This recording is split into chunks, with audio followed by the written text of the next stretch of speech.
Olá, Olá, Marabô? boa tarde. Boa tarde. Não, mas é Marabô ou é Tranca? Hora boa. Ah, então boa tarde. Eu tenho uma pergunta de uma historinha, de uma historinha. É, é uma pergunta em defesa do mental. Ah,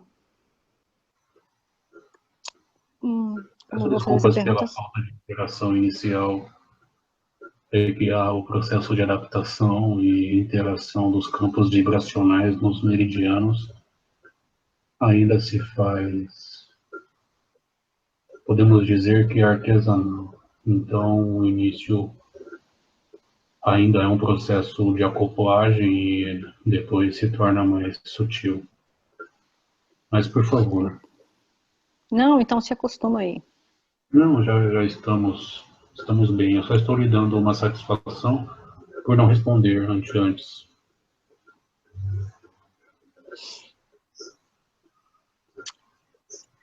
Nos quatro elementos e nos quatro arquétipos desses quatro elementos no tarô, a espada, que é o mental, que é o discernimento, está relacionado a, bom, ao mental. Está relacionado ao mental. Sim, E, e o universo é mental também. sim, Então, em algumas conversas, se fala desse conceito do se sentir na essência como caminho evolutivo. sim. E muitas vezes tem um tom de que o mental atrapalha. O mental não atrapalha, é uma ferramenta para a expressão do mesmo. Quando você integra, você convive e cocria. O mental é uma expressão da essência, que dá condições para a autoexperimentação de si mesmo, levando em consideração que todos os espíritos manifestos são processos de autoexperimentação do próprio macrocosmos vivendo de dentro para fora. O Sim. mental, como expressão do universo físico, é um processo após o emocional sustentador do campo para a autoexperimentação e autoquestionamento. Mas vamos falar então dessa simbologia do mental como uma espada.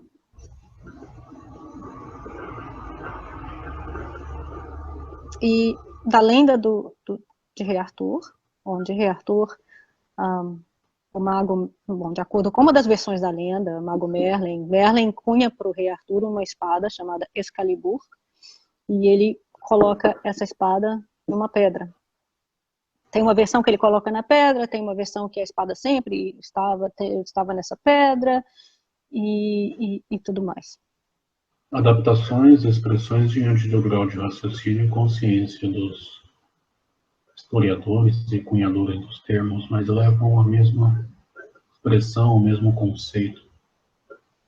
Todo mental, diante do observador, do ser em experiência, está em uma pedra, está preso.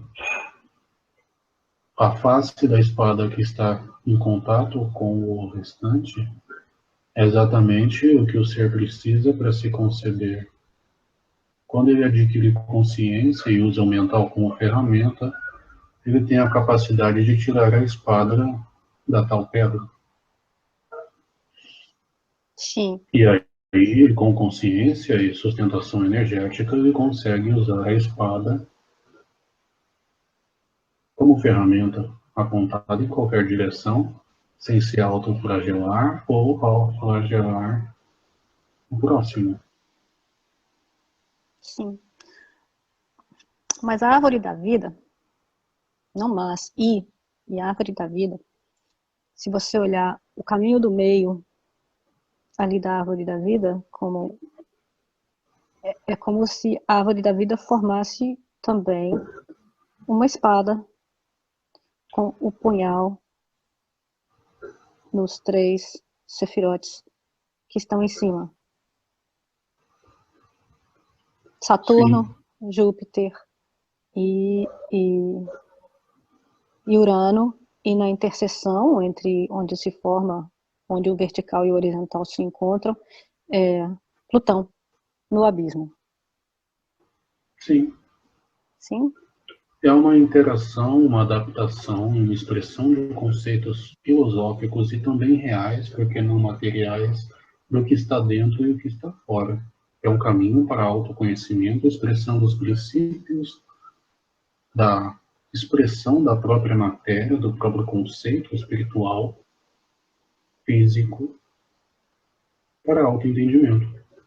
É um termo e condensação cunhado de imensa sabedoria, a qual quem tem olhos para ver, divaga e se autoquestiona, como nós humildemente estamos fazendo. Sim. Então vamos continuar. Outra questão, apenas um ponto. Leve isso como uma brincadeira e uma discussão tranquila, sem contextualizações, inseguranças ou receios de errar. Estamos aqui para nos entender.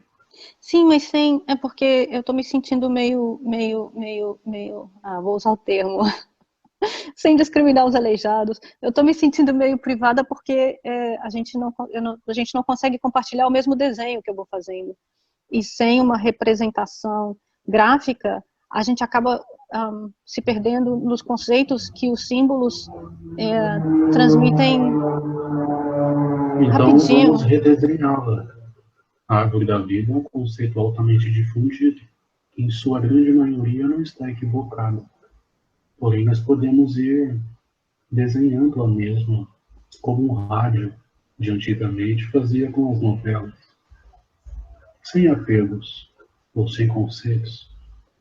Deixar Então, com que o imaginário de quem nos ouve se expanda é muito melhor do que expressar qualquer desenho infinito.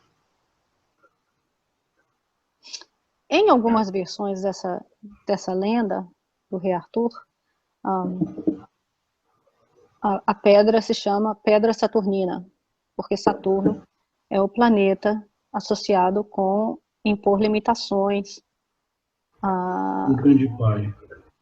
O grande pai, sim, o grande pai, os anéis de Saturno. Tanto que para se chegar a Urano, que na Bíblia a palavra Urano significa paraíso, né? São usadas intercaladamente. Para se chegar a Urano, você tem que passar pelos anéis de Saturno. Sim. E a espada Excalibur, todo o prefixo "ex" tem essa conotação de sair, de tirar, né? Ou de limitar até que você consiga sair. É bonitinho. Exu também começa com "ex". Sim. E essa energia também de Exu, de limitação, do grande protetor das encruzilhadas, né, que é como se fosse o filtro das encruzilhadas da nossa vida. O Exu é a pedra. O Exu é a pedra, Saturno exatamente. também. Saturno também, muito bem. Então, se eu desenho uma pedra, eu vou fazer em cubo que fica mais bonitinho, né? Então, se eu pego a árvore da vida e eu desenho uma pedra, nas 2 colunas ali, que estão limitadas por Marte, né? À esquerda, no topo, estão limitadas por Júpiter, do outro ladinho, embaixo limitada por Mercúrio, Vênus, no meio desse cubozinho, no meio dessa pedra, tem o Sol, a alma, né? Por isso que Sol e Soul estão relacionados em inglês. Alma é Soul e Sol se escreve muito parecido. Sim. E a pontinha da espada eu coloco a lua, e a outra pontinha está tocando o Malkuth, está tocando a Terra, está tocando Omulu, vamos dizer, nas correspondências, né? Depois podemos fazer as correspondências. Só um ponto antes que continue.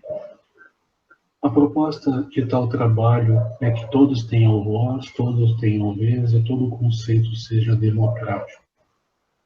Meu respeito aos seus campos ou até mesmo ao teu saber, que é de suma importância para que todo o processo seja expressado, apenas é a minha resposta como sim, deixando com que você divague, você expresse conceitos amplamente estudados por todos nós. Então, por favor, prossiga, e nós estamos aqui todos aprendendo, desta vez diante de tua voz e meus pontos de vista sobre cada detalhe que nós podemos aprofundar um pouco mais. Só que eu não sei se isso está certo, eu não sei se a minha historinha está certa. Quando não estiver, nós saberemos. Tá, então vamos lá. Então tá, a minha caixinha, a pedra saturnina, a pedra de Exu, o caldeirão de Exu, porque isso também pode ser um caldeirão, não precisa ser uma pedra, é porque na historinha a espada está Nós na pedra. podemos indagar pedra, depois repassar a mesma história com orixás, ou então com demons, ou então com caldeirões, sendo dentro do processo no tempotismo. A grande proposta é que todos falem a mesma coisa diante do próprio observador. A integração dos conceitos magísticos faz com que a consciência se expresse e veja as nuances de cada detalhe da própria vida. Então, simplesmente divague, e nós vamos caminhando diante do próprio caminho que já está escrito. Nesse diálogo. Então, não se preocupe. Tudo bem. Então, na historinha, Arthur recebeu essa espada de presente, Merlin fez a espada, colocou ela na pedra, e Arthur, como a espada tinha sido feita para ele, ele conseguiu tirar a espada, só que ele não soube usar essa espada. E ele não soube usar essa espada, ele abusou da espada, ele acaba jogando a espada no lago, e depois ele passa por umas outras experiências, mas finalmente numa outra experiência, não sei se é ao mesmo tempo, porque tem tantas versões dessa história, mas ele joga a espada no lado e eventualmente em algumas versões na mesma hora isso acontece, em algumas versões ele volta, pede perdão por ter jogado a espada fora, e a dama do lago ascende, né, surge do lago com a espada na mão, que em algumas versões é a mesma espada, em outras é uma espada diferente, mas tudo bem, ela surge do lado com a espada na mão. Tem o sentido do mental. O Sim. lago tem o sentido da sabedoria do universo. O grande rio das informações. E essa indagação nada mais é de que você não deixa de saber ou deixa de ter a energia que você nutre. Porque todo o seu sentir de saber da sua própria existência está em ti. A questão é você ter consciência e autoconhecimento dentro da sua encarnação para poder expressar esse conhecimento. Sim. Ele olhou para o que já sabia, não suportou devido à falta de consciência, desprezou, porém o que é dele, a espada, já faz parte da integração individual. E o que ocorreu foi que o rio do saber, o grande mar, o grande oceano cósmico, devolveu a espada. Mas, independente da espada ser uma ou outra, é uma espada que tem um sentido do mental. Pode-se dizer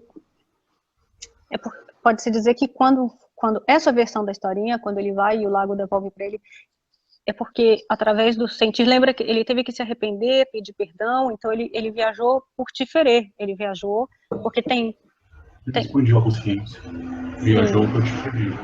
Viajou por Tiferê.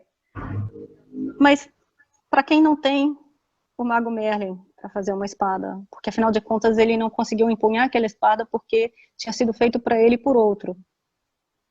Mas para quem não tem isso, então eu estou Todos temos um começando. Mago Merlin dentro de nós. Sim, então vamos pegar o nosso próprio Mago Merlin e começar a ver o processo de se cunhar uma espada. Usando o mental para O sair do Mago mental. Merlin é a essência que nos move. Nós somos a elipse de autoconhecimento. Quando chegamos a um nível da própria elipse, nossa essência, Mago Merlin, nos oferece o mental para autoexperimentação e experiência.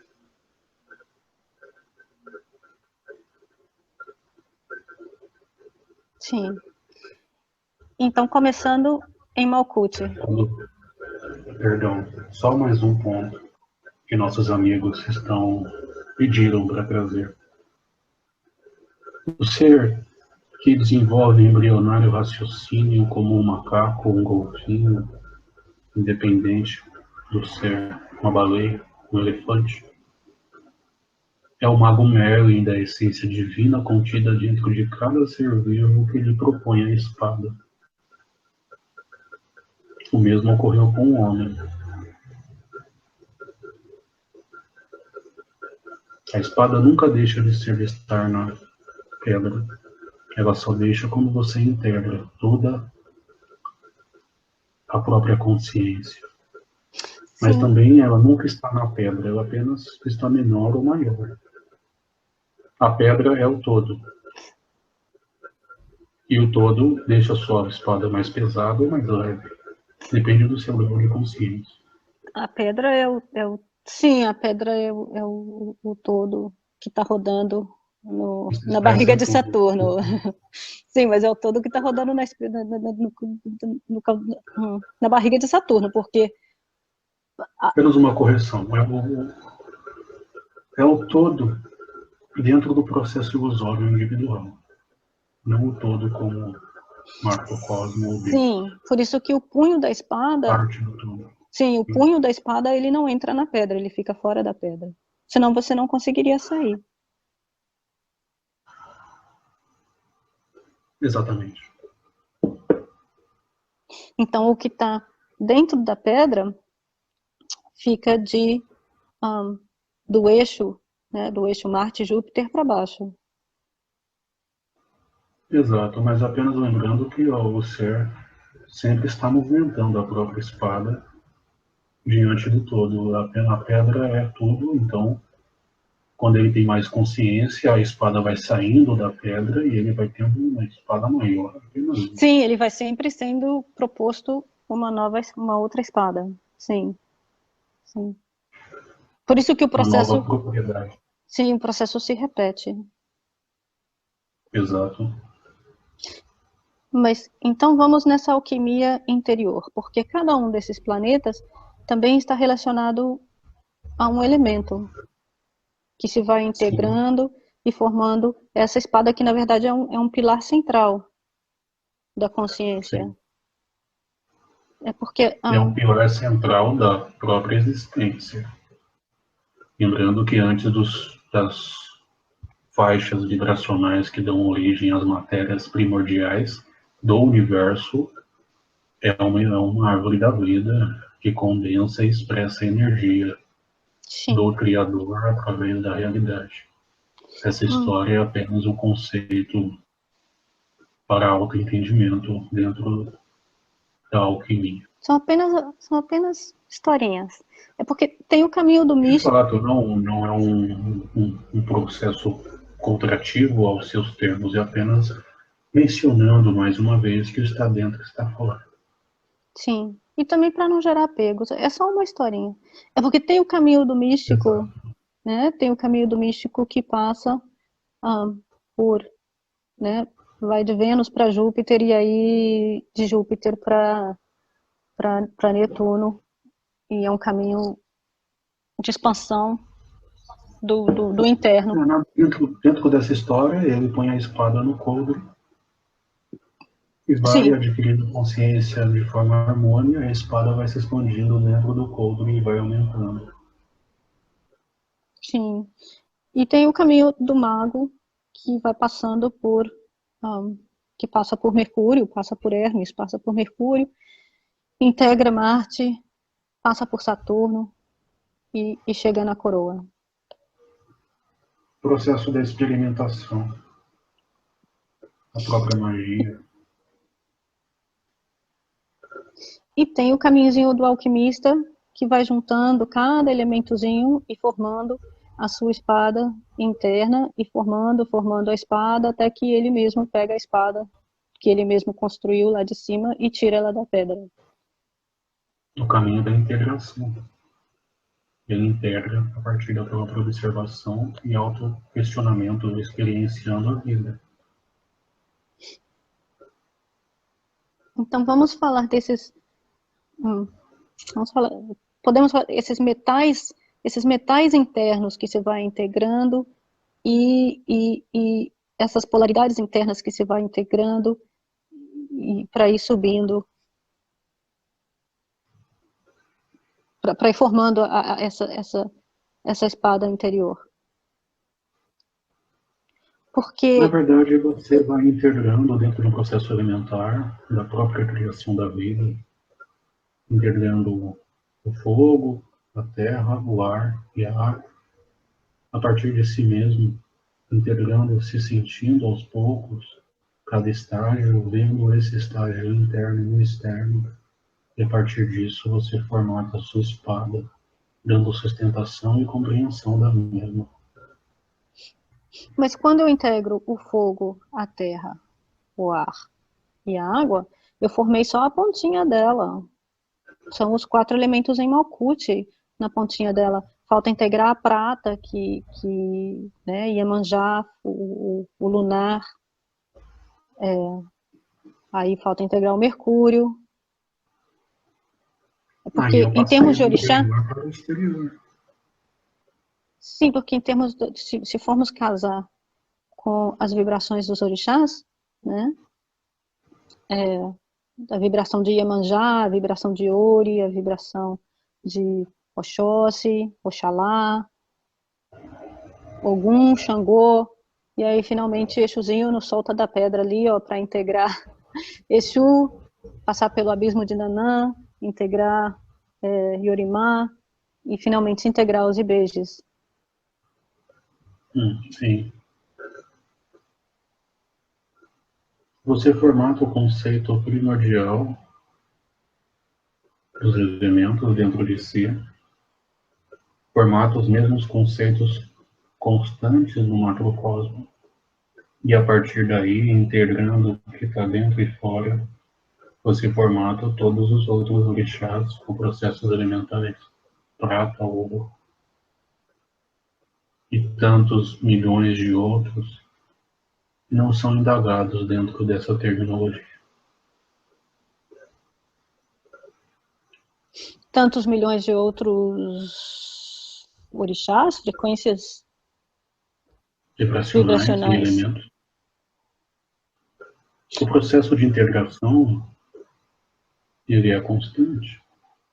A questão é ter a lógica para difundir.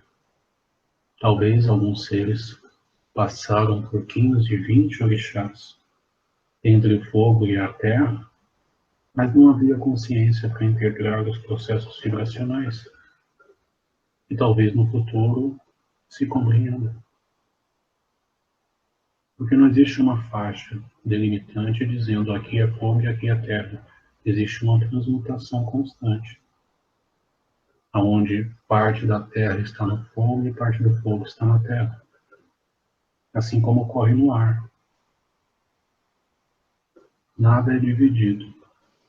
Tudo muda. Não, nada é dividido. É como a inspiração e a expiração. Elas não são... Exatamente. É um contínuo... Me perdoe, por favor. É um contínuo com ponto de mutação, mas quando eu expiro, parte da minha inspiração foi expirada de novo. Não, essas faixas são apenas para que a gente possa analisar e senão fica... Como se fala do todo? Como se fala do todo com palavras? Tem que linearizar e segmentar. De fato. Apenas abrangendo o conceito de que nada é finito e nada é lei. Não existe alguém que fala aqui agora é fogo e aqui agora é pedra. Existem as nuances das captações sutis da própria existência. Esses conceitos são de suma importância, porém, levá-los como informações em uma mesa não é funcional, pois o processo de autoanálise, como está ocorrendo agora. Não, por isso que essa conversa eu não pensei nem em ser gravada, isso é uma conversa para mim. De fato, mas é de suma importância onde você pode ter dúvidas que outros também têm. Sim, mas como eu ainda não linearizei bem essa historinha e tudo, então por isso que a conversa fica assim meio, não sei, fica meio hermética. Não há problema. O hermetismo também tem lugar. Você também tem lugar. Não é porque seus apegos levam um sentido talvez não tão difundido ou seguro que não pode ser exposto. Os campos são sustentados. Você está bem assegurado. Por favor. Mas, então, esse processo de se construir a sua própria espada, integrando essas frequências energéticas e se libertando das limitações da pedra, que seriam as limitações do material, que está sempre dentro de um material mais amplo, porque a árvore da vida ajuda, porque toda a árvore da vida está dentro de uma outra árvore da vida maior. Enquanto se perceber algum tipo de forma, você ainda está dentro de uma árvore da vida maior. Exato. Mas esse processo, então, é um processo de se usar o próprio mental para se sair do mental, porque é o próprio mental que vai fazendo essa viagem. Existe uma linha tênue entre o mental que oprime a existência, tentando existir a todo custo diante de quem o sustenta, a essência, e o mental que coexiste diante da existência e da essência e faz com que a beleza se aflore de dentro para fora. Então, pode-se dizer que é porque quando se galga, quando se chega na integração, chegando até lá no punhal, é como se voluntariamente, é o arquétipo do enforcado, não sei se seria enforcado, mas é como se voluntariamente você galga, mas aí quando você empunha aquele mental, você empunha aquela espada, e poderia deixá-la virada para baixo como um instrumento de divisão, e como dizer, sim, um instrumento de divisão. Que ela sempre está virada para baixo e que quando você levanta ela para cima, ela continua para baixo, porque a pedra está em todo lugar. Ela continua para baixo dentro de uma pedra maior, mas dentro da sua pedra, sustentado pela energia de Ogum, que é o que comanda o braço direito e a mão direita. Então, sustentado por essa força de Ogum, você vira ela para baixo e coloca. É como se você finalmente trouxesse Keter até Malkuth, como instrumento da sua vontade. Exatamente. Mas sempre lembrando que quanto mais se galga a consciência, mais se amplia o contexto geral e a pedra, ela sempre está na pedra, sempre está para baixo. Quando você aponta para alguém, ela continua para baixo quando há consciência disso e o processo é construtivo. Mas eu estava tentando integrar com a figura do As de Espadas, onde Por o As de favor, Espadas... Lúcia, explique a quem nos ouve o que é um As de Espadas dentro do tarô. Dentro do tarô, o As de Espadas é todo o potencial do mental. Justo. E Quando eu do uso ar, mental e com do ar como propriedade e elemento. consciência.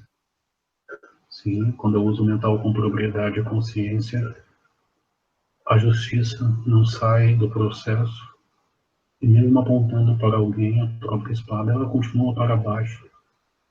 Mas no As de Espadas é justamente, bom, em algumas representações, né, do tarô, o As de Espadas é justamente essa mão segurando a espada para cima. Em toda a outra jornada do As de Espadas, em algumas ela se vira, em outras não, mas no As de Espadas a espada está para cima. Sim. Diante do observador que compreende a justiça do próprio macrocosmo, mesmo estando para cima, ela continua para baixo, pois ele vê tanto em cima como embaixo.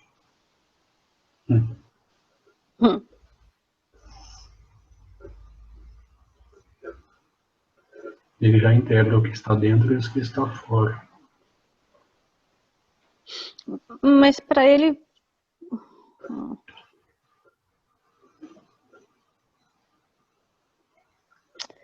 não caiu. Essa ficha não cai, porque de alguma maneira ele tem que trazer Keter para Malkuth.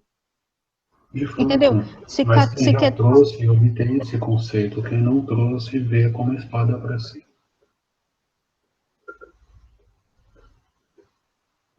Eu, diante da minha pequenez, vejo as ações do macrocosmo e até mesmo do globo, mesmo horrendas, como um processo de autoconhecimento do mesmo. E vejo as atrocidades humanas como um processo de apontar a espada para cima, dentro da ilusão de quem aponta, de trazer para Malkuth. Porém, eu vejo o mesmo processo em apontar a pedra sem dualidade, desculpe, apontar a espada sem a dualidade sempre para a pedra, mesmo sendo para si.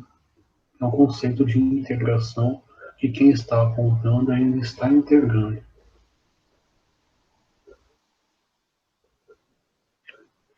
Compreende?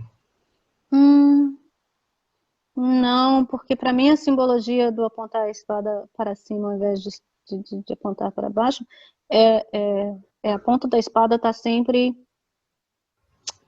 guiada e direcionada por Keter.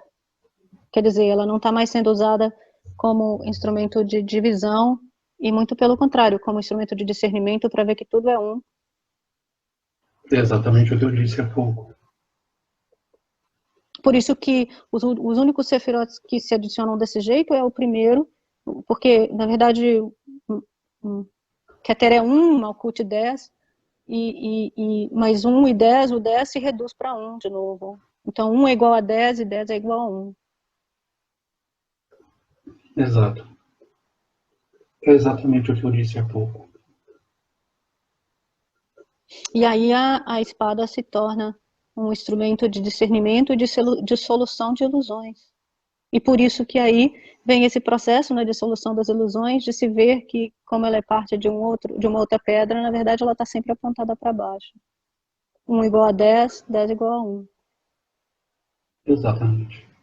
Reouvindo essa parte, eu irá notar que nós falamos a mesma coisa em conceitos distintos, e quem integrar os dois, ótimo. Quem não integrar, estamos caminhando. Quem aponta a pedra, dentro de quem está apontando, aponta a espada, me perdoe, apontando, está galgando e dividindo ilusoriamente para entender que está tudo junto, e ele nunca tirou a espada da pedra. Sim. Sim. Mas ao mesmo tempo, se ele se perdeu, é porque ele não viu que a espada também não está na pedra. Exatamente. E o que está Porque dentro está fora. Sim. E aí É um vira... conceito um tanto simplista, mas de imensa sabedoria. Não, mas e aí vira essa ferramenta, ao invés, por exemplo, dele sempre fugir para o não dual, que é o que é uma coisa que acontece às vezes quando a pessoa vai só pelo caminho de integrar Vênus, Acontece Júpiter com todos. Na verdade, todos fazem todos os caminhos ao mesmo tempo, né? Sim.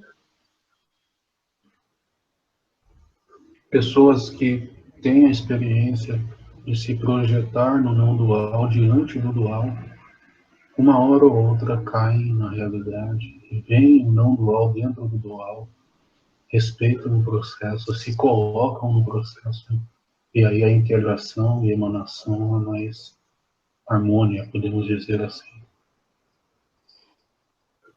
Mas quando se faz essa construção da espada e essa integração da espada, e se Para passa esse pelo... acesso dual intuitivamente antes de um processo racional, e aí isso se torna menos doloroso, se podemos dizer assim, mais harmônico. Mas de certa forma se vê que na verdade o dual nunca é dual. Ele tem 3. De fato. É mais funcional, mas nem sempre utilizado diante dos observadores. É mais fácil dar cabeçadas do que andar em linha reta.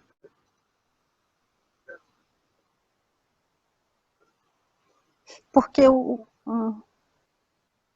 dual tem um meio, ele tem um terceiro, entendeu? São o IB, Cosme, Damião e Doum. As pessoas sempre falam Exatamente. do Cosme e Damião, mas eles esquecem que Cosme e Damião sempre tem Doum ali, Eu tenho pequenininho. uma luz e um corredor e um túnel. Esse túnel tem duas pontas, a esquerda e a direita. O yin e o yang. Eu tenho o meio e tenho a luz. A luz sustenta o yin e o yang, e eu tenho o meio. Eu posso caminhar no meio, ou eu posso bater a cabeça no yin e bater a cabeça no yang. Ou eu posso usar os dois como ferramenta de integração, interação, expressão, e me conceber diante da luz, sendo todo o túnel. As pessoas gostam de ficar dando cabeçada nas laterais. Mas aí Mas ao faz invés de, parte do processo. mas aí ao invés de você usar cabeçada, você vê que você tem uma mão direita e uma mão esquerda. Entendeu? Que você tem Outra tanto etapa. Xangô quanto Ogum. Outra etapa. Sim, mas Xangô e Ogum estão diante do próprio túnel. Assim como todos os outros orixás. Você vê que você tem todos em você. E não necessariamente uma mão é o lado yang e outra mão é o lado yin. Isso se reflete diante do seu estado vibracional e também da sua essência, que sofre influência de todos os outros orixás e todas as outras potencialidades dentro do mesmo túnel. Dentro de cada potencialidade, dentro de cada Xangô, dentro de cada Ogum influenciado pela essência em constante simbiose, eu tenho Yin e tenho Yang. Eu tenho Xangô na mão direita e Xangô na mão esquerda, assim como todos os outros orixás. Dentro da árvore da vida, sim, a contextualização é válida, mas dentro de um processo contextual de um caminho do meio, talvez esse processo mais amplo seja mais funcional. sim, vai depender do que eu consigo acessar naquele momento. É porque dependendo do momento, eu consigo acessar numa versão como é que eu vou dizer, mais divididazinha, eu consigo acessar mais a energia de Ogum na mão direita, Xangô na mão esquerda, a espada e o escudo. Mas sim, Exatamente. se eu vou adentrando isso, é como adentrar o átomo e ver que ali dentro tem as partículas repetidas e tudo. Sim, a minha mão direita de Ogum, a minha espada de Ogum também tem o escudo de Xangô. Você pode ser canhoto. Pai José disse que você pode ser canhoto. Muito Sim, você sábio. pode ser canhoto, você pode ser canhoto. Mas no meu caso eu não sou, então vamos continuar aqui o canhoto, não dá para integrar ainda. Ainda tô na espada na mão direita, o escudo na mão esquerda. Sim, não é um problema, é apenas dizendo que não há leis, há possibilidades. E que, na verdade, somos todos ambidestros. Somos. Tem o terceiro também, mas tudo bem, não há Sim, tem problema. o terceiro. Vamos falar do terceiro. No Bom, o terceiro é futuro. o ambidestro,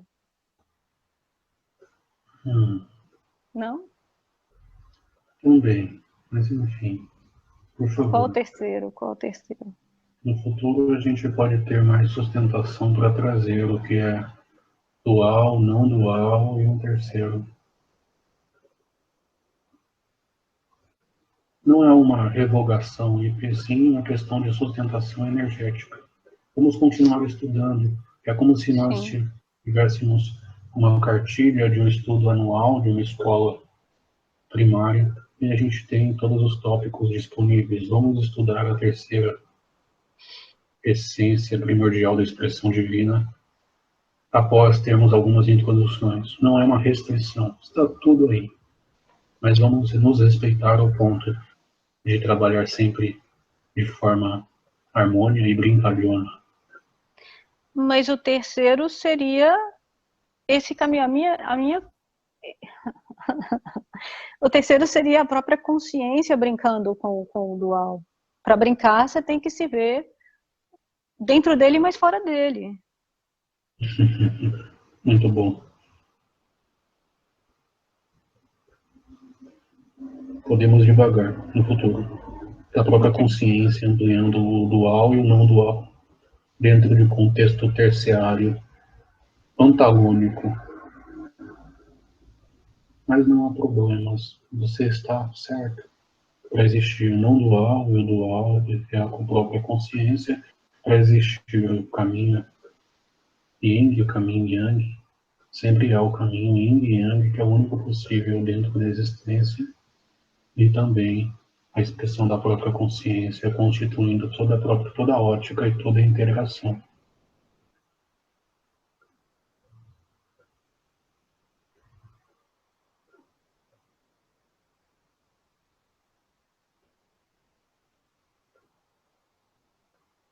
Bom, Sim.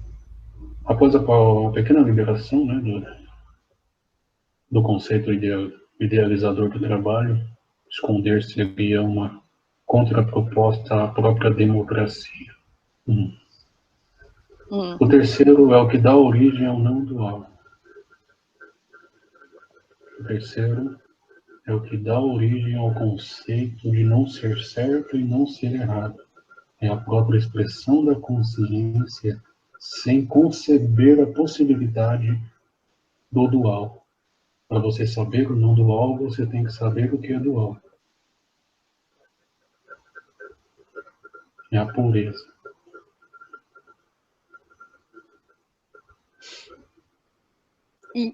E aí vem.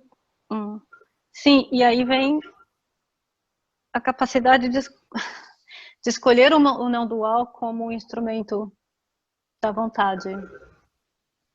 Exato. E aí a Seres espada. elementares altos de outras realidades vêm à Terra sem saber o que é não dual, porque para eles é um processo antagônico.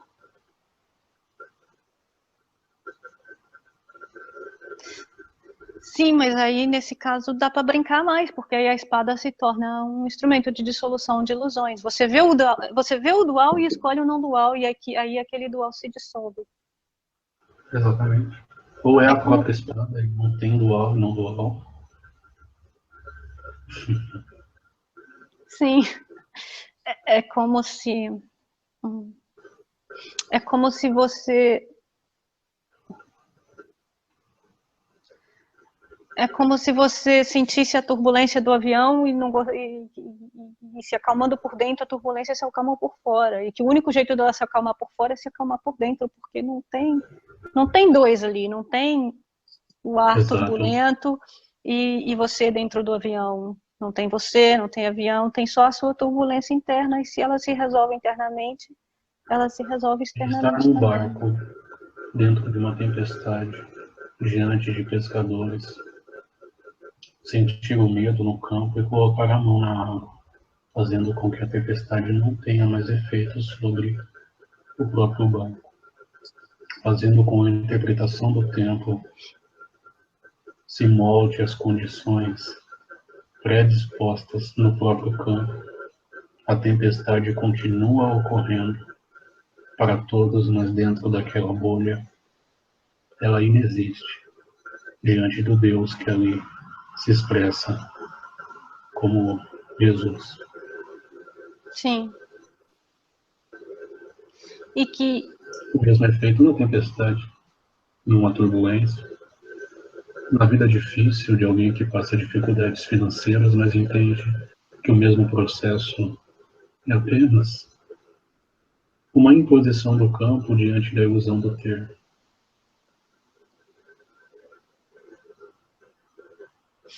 Mas você... Mas aí vem a parte do brincar, porque aí você vê essa imposição do campo como um convite a brincar, e você pode expor a paz que você sente, e assim dançar com o campo. Bom, respeitando as outras bolhas, mas pelo menos dentro da sua bolha, dançar com o campo.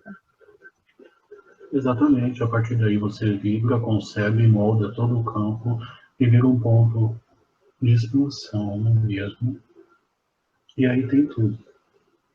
Tudo que você quer, o campo te propõe e te dá como um presente, uma bandeja. Porque se o cósmico... magia. Sim, magia, exatamente. Então, por isso, a magia, ela é sempre uma magia interna. Exatamente, trabalhamos no interno para expor no externo. Quando alguém integra esses conceitos, a fome inexiste.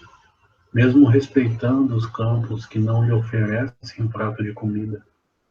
Mas dentro do seu poder no interno, você deixa de sentir fome e seu corpo se nutre da sua capacidade individual de coexistir com tudo.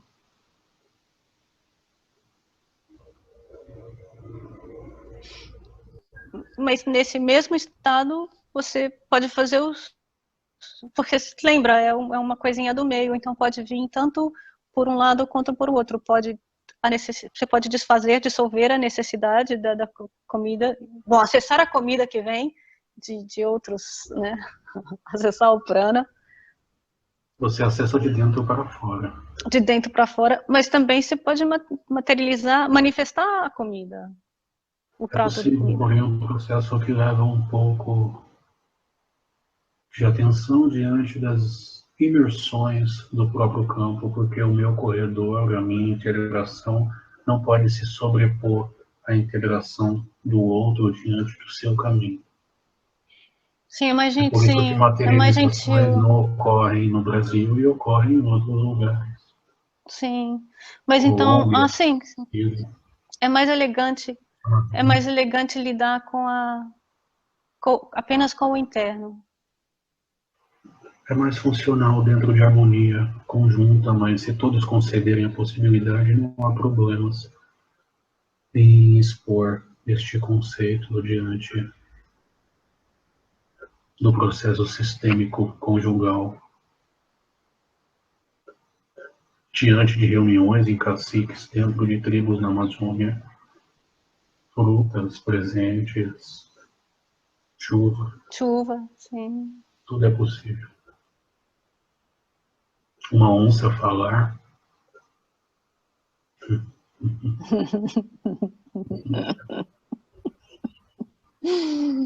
Mas por quê? Não há limites diante da própria racionalidade não suprimida, mas sutilizada, dando potencialidade ao espírito do natural, que é o espírito da natureza, trazida por apaches e conhecimentos que tem séculos, não é em verdade quando você coloca Deus como um natural, se expressando através da natureza, humana ou não. Você dá uma contextualização à palavra em um formato mais do ecossistema como um todo.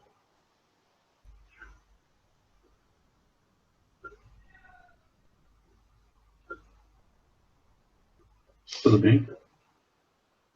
Sim, tudo bem. Então aí começam a acontecer umas coisinhas bastante integradas na bolha, então, né?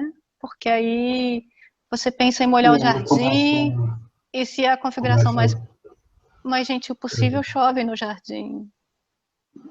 você pensa em lavar o carro e quando você pensa em lavar o dia amanhece chuvoso. Você Sim, pensa que você precisa de gasolina no carro e quando você vai ver já existe gasolina. sim, o tanque aparece cheio. Sim, sim, sim. Isso foi uma provocação.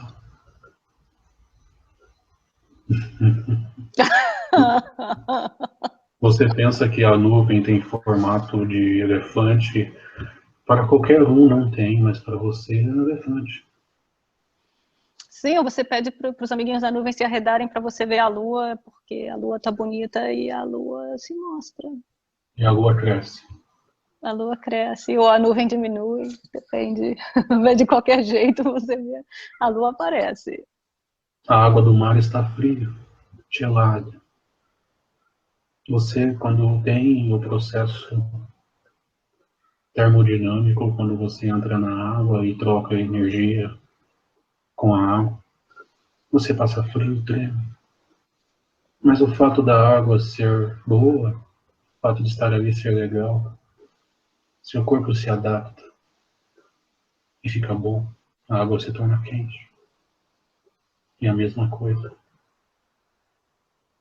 E isso já é explicado pela ciência de vocês, a nossa ciência.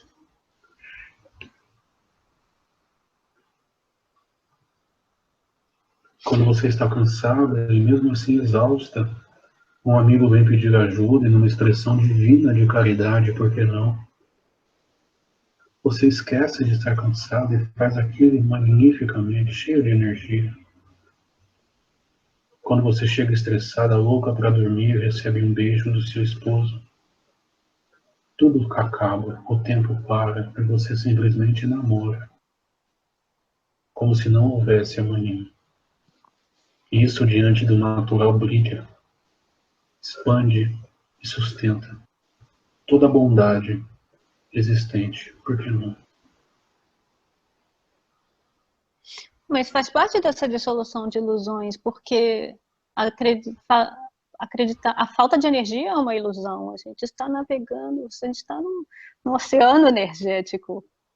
Muito bom, você pegou as nuances das palavras, mas a questão é a autorreflexão e sentir diante dessas experiências e a partir daí usar de magia, usar o mago que está dentro de todos, usar Merlin, para que ele lhe ofereça uma espada maior, para que você conceba essa sutilidade no seu cotidiano e faça de todos e de tudo uma vida mais harmônica. Então, assim, chegamos num tópico, num pontinho de uma outra conversa, onde se dentro você percebe um paraíso, fora tudo se configura para refletir um paraíso também para você. Sim, é tudo a mesma coisa, a gente apenas usa tópicos diferentes para o entendimento mútuo, pois o seu despertar e o seu olhar me ensina de um ponto de vista diferente. Todos nós estamos no mesmo nível, estamos na vida. Então vamos falar da assistência, porque dentro da minha bolha, Assistência. sim, porque dentro da minha bolha, por exemplo, chover no meu jardim está dentro da minha bolha, não está incomodando a pessoa que não gosta de chuva. Mas e quando um amigo está passando por uma situação, por exemplo, um amigo está muito ansioso, mas ele não me pediu para aliviar essa ansiedade dele, mas eu sei que se eu aliviar a ansiedade, eu sei que se eu tocar o campo dele, se eu aliviar a ansiedade dele, que é minha também, porque nós não somos separados, não tem ele, não tem eu, nós não somos separados. Então, se eu me acalmar, ele se acalma. Mas e a cosmoética? Quando é que isso, quando é que isso, quando é que isso vira desrespeito? Quando é amor e quando é desrespeito? Quando é controle e quando é caridade? quando funciona. Então pode-se dizer que se funciona foi Vamos bom. devagar. Se Vamos funciona foi devagar. bom. Sim. Vamos devagar um pouco sobre a questão. Quando nós olhamos para um amigo num processo egóico de extrema ansiedade, nós olhamos apenas para aquele ponto, aquela fração de consciência de uma expressão maior. Quando nós olhamos para o todo, para a própria expressão consciencial contida naquela dor, e sentimos, sem mentalidade ou racionalidade, um instigar de ajuda, nós simplesmente vibramos em autenticidade, revertendo o processo. O notar dessas nuances é exatamente o autoconhecer e se conceber, vendo por que eu deixo de estar cansado quando recebo amor do meu marido ou da minha mulher.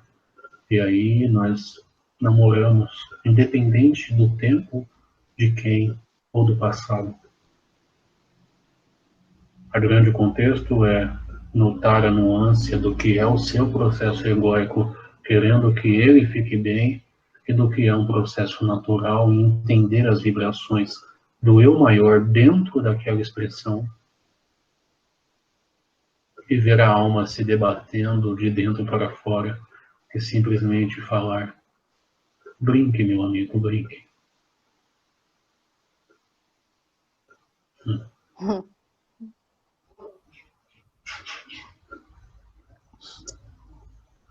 Tudo bem? Não, tudo bem. Em resumo, se conhecer mais para poder notar, sentir esse ponto de mutação onde, onde o amor se torna tentativa de controle, entendeu? Onde o desconforto que eu sinto dentro de mim não é mais do amigo, é o meu desconforto egóico de querer que ele fique bem para que eu fique bem também. Tem um pontinho de mutação ali, onde uma energia se transforma na outra. Exatamente. Autoconhecimento. Homem, conheça a ti mesmo e a verdade o revelará. Homem não. Pessoa. Ser. Sim. Sim, mas... Você está correto. Eu apenas mas parafraseei algo que já está no campo. sim, não. Sócrates não falou pessoa nem ser. Ele falou homem mesmo, não tem problema. Seremos historicamente corretos. Mas Dentro de um conceito mais lógico, quando eu digo homem, eu digo ser.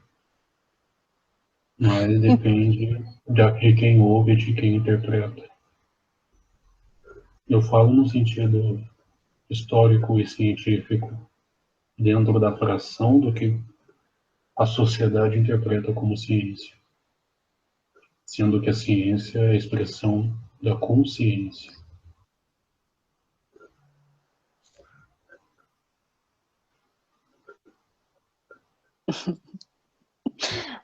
então, não precisa ter medo, porque o único jeito de desenvolver esse discernimento é não ter medo de brincar, porque mesmo dos erros, mesmo das interferências que depois eu vou notar que tiveram esse teor egóico, mas a gente às vezes tem que cair no buraco algumas vezes para Temos que aprender a não cair observar mais. assim, do que está fora da pedra, para poder entender que ela está na pedra o tempo todo.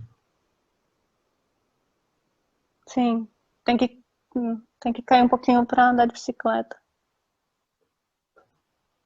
Não teria, mas devido aos campos funciona mais.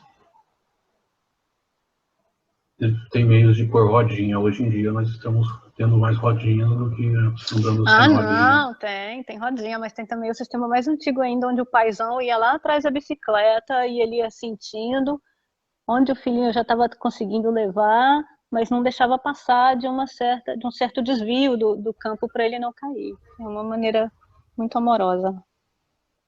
de fato, ensina muito, de infinita sabedoria, nos dá a opção de sermos independentes e mesmo assim coligados. Grande Sim, colocação, muito bem intuída por nosso amigo. porque se for por esta ótica, Saturno não vira o pai que queria te engolir, Saturno vira o pai que sabia que você precisava aprender. Exatamente.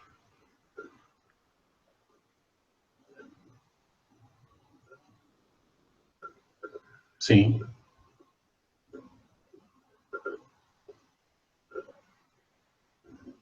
Não, é porque quando eu falei Saturno, veio a mitologia toda e a mitologia, coitado de Saturno, a mitologia é mais assustador porque Saturno comia os filhinhos, né? Ele comia os filhos e tal, aquela coisinha toda.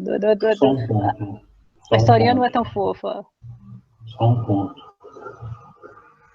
Todas as histórias têm seu teor de verdade diante do próprio ser que as interpreta. Porém, a forma de expressão com nível de consciência e ego faz com que aquilo se deturpe intencionalmente, gerando auto-questionamento em quem as recebe. Não há errado, mas é interessante entender que as nuances da própria verdade se coligam, dando contexto a tudo, em tudo. Então, ver a história como Saturno, um ser maligno, que se alimenta dos outros, ânsia egoica, e se aquilo corresponde com o que você alimenta, já temos um degrau a se analisar. E Não, meu aí, Saturno é fofo, unido, mas eu não consigo, sim, ok, mas eu não diante consigo. do seu ponto de vista, sim, mas diante de quem concebe a história, não. E se você concebe como não fofo e não funcional, nós já temos um ponto para se autoanalisar e ver as correspondências entre as mitologias e histórias. Sim, porque a minha versão favorita da história de Saturno é, na verdade, um, um, Hestia. Hestia é uma deusa que foi quase esquecida, né? Mas Hestia também era uma irmãzinha lá de Zeus. E, e Hestia se recusa a sair. Júpiter, né? Júpiter abre a barriga de Saturno, tira seus outros irmãos. E Hestia se recusa a sair porque ela quer ficar lá para ela aprender.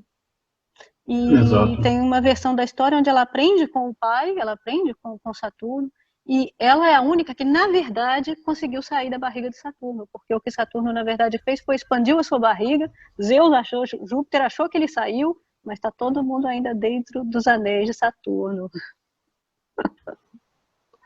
exatamente, é Então, uma história magnífica. E normalmente quem sai da barriga antes do tempo nasce prematuro, sim, nasce prematuro, egoísta, poderoso, onde sim, os fiéis têm que rezar para ele. Todo o contexto da história dá ênfase a um Deus pequeno e humano, até mesmo um Deus castigador, que muitos aí alimentam. sim. E do ponto de vista da psique, de curar a psique, toda essa história se origina e esse mito se repete muitas e muitas vezes também na própria Bíblia, desses mitos ou essa vontade do filho de matar o pai para ser o pai. Exatamente. No próprio reino animal, isso também ocorre. Os Sim. leões são assim.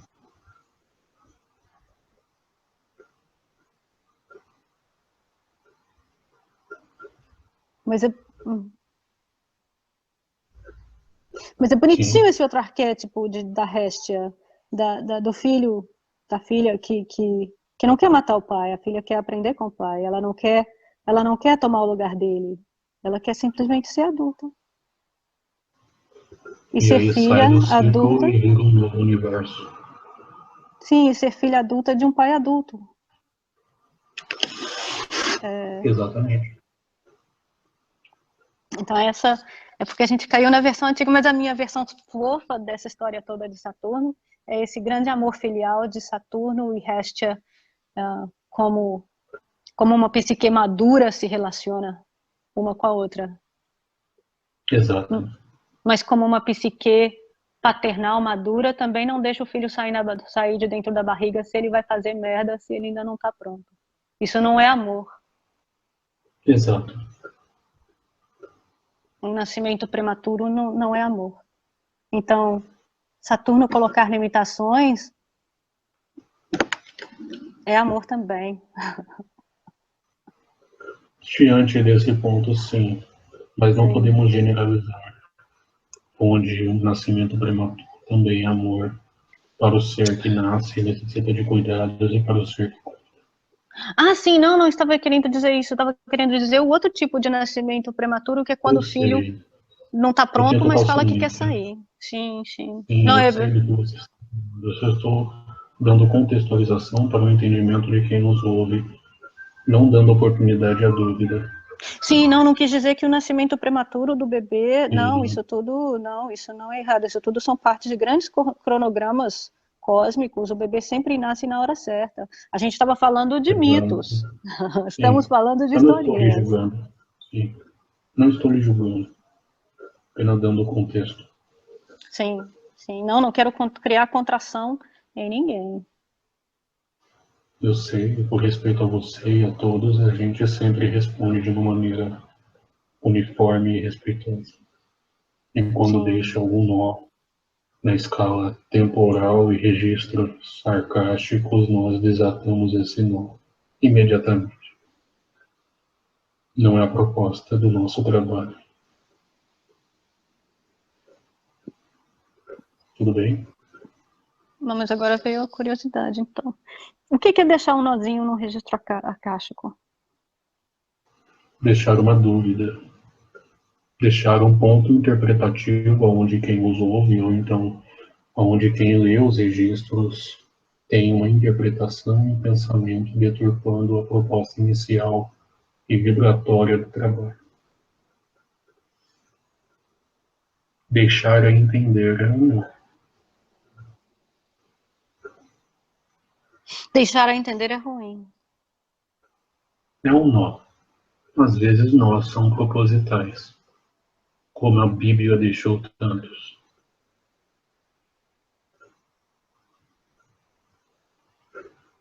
No nosso caso, o nó não é proposital.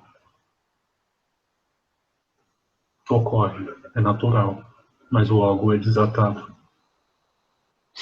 Sim, porque inclusive na Bíblia, já que estamos falando dessas historinhas, essas coisinhas, mas sem trazer Saturno para a Bíblia, para não gerar também nós maiores ainda, mas vamos falar um pouquinho, porque na Bíblia, na história de Jesus, esse padrão também se refletiu do como é que era o nome? O rei que eles falavam que Jesus ia ser, os judeus estavam esperando um grande rei, né, poderoso, e o rei, não lembro o nome, o que manda executar todas as crianças abaixo de 2 anos naquela região, para que não tivesse o risco de que o Messias, né, nascesse e tomasse o poder dele. Não lembro o nome do rei. Não Está há procliado. problema. Heródoto, eu acho. Sim, Não vem o caso. O rei que mandou executar as criancinhas, vamos lá, porque já que a gente está falando só desse padrão do medo do pai também ser destronado, ser superado pelo filho, e é um medo que se repete na psique de várias pessoas também, do filho conseguir ultrapassar as conquistas do pai, ser mais maduro que o pai e tudo mais. temos um amigo. Temos um amigo, veio me contar que inclusive tem aquele ditado que fala santo de casa não faz milagre, mas na verdade o correto é santo de casa não pode fazer milagre. Se ele tenta fazer milagre, ele bate no campo morfo familiar. Quebra o padrão de aprendizado e de autoconhecimento. Uhum. Os padrões sempre se repetem, pois estão no campo. A Bíblia apenas evidenciou um processo natural, tanto o contexto familiar humano, e as pessoas interpretam diante dos seus graus de raciocínio e consciência. Mas é uma história que sempre se repete. Alguns sábios sempre dizem que se você quer aprender com o presente, olhe para o passado. Tudo é cíclico. Doenças, experiências, expressões. Mas então se repete também dentro de nós mesmos, né? Toda vez que um novo paradigma, um novo sistema de crenças, um novo degrau da evolução se manifesta e o degrau anterior sofre aquela contração, aquele medo, aquela resistência, porque não vê aquilo como uma integração, vê aquilo como uma superação, uma substituição. Não é uma substituição, é uma integração. A gente nunca abandona estágio nenhum. A gente... Exato. É apenas um receio diferente. Do novo. Sim. Natural, por sinal. Faz parte do processo de integração. Quando se entende que o novo nada mais é do que a expressão do que eu nutro internamente, eu me sobreponho ao medo e o concebo como experiência, e nada mais do que uma expressão de autodefesa da própria psique. Sim. Então Herodes está dentro de todos nós também, em frente ao novo. Assim como todas as experiências bíblicas interpretadas em uma ótica um tanto mais ampla. Não é à toa que a Bíblia é o maior livro da existência desse ordem. Não correlacionando e dando mais importância do que outros, porque existem livros magníficos. Porém, é apenas um fato.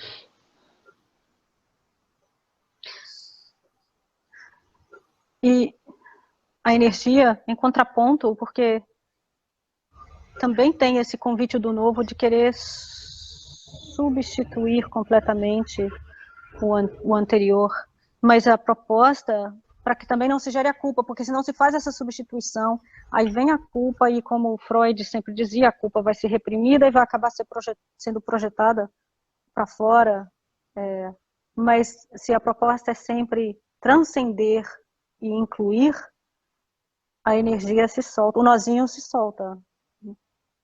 A espada sempre está dentro de ti. O nível anterior nada mais é do que a espada em expressão constante. Você se esquece, está no novo, está experimentando o diferente, mas a espada do anterior ainda está dentro de você. Cabe a você erguê-la ou não. Todos nós somos o rei Arthur das nossas vidas.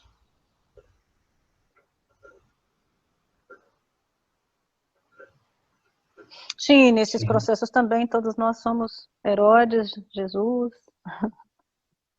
e por aí vamos. Todos nós somos todos, porém, temos apenas que contemplar e entender que os processos da própria psique em constante mutação, interpretação e simbiose com todas as outras vibrando, são apenas um só. Então, estamos falando de espada apontada para dentro, apontada para baixo, apontada para cima. E os pontos riscados? Porque nos pontos riscados tem essa simbologia também da flecha, se usa flecha, né? Não banda, mas no ponto riscado a flecha para baixo, a flecha para cima, o tridente de Exu. E nesse relacionamento, já que estamos relacionando Saturno, Exu, é por isso que o tridente tem 3 pontas e não 2? Também. A grande questão é que o ponto riscado nada mais é do que um caminho energético. E esse caminho vibra em uma frequência que cada Exu tem a sua. É uma forma de ligação telefônica. Mas então, se é um caminho energético, qual a diferença da flecha do caboclo com 2 pontas e o tridente com 3 pontas? O padrão vibracional que ela emana.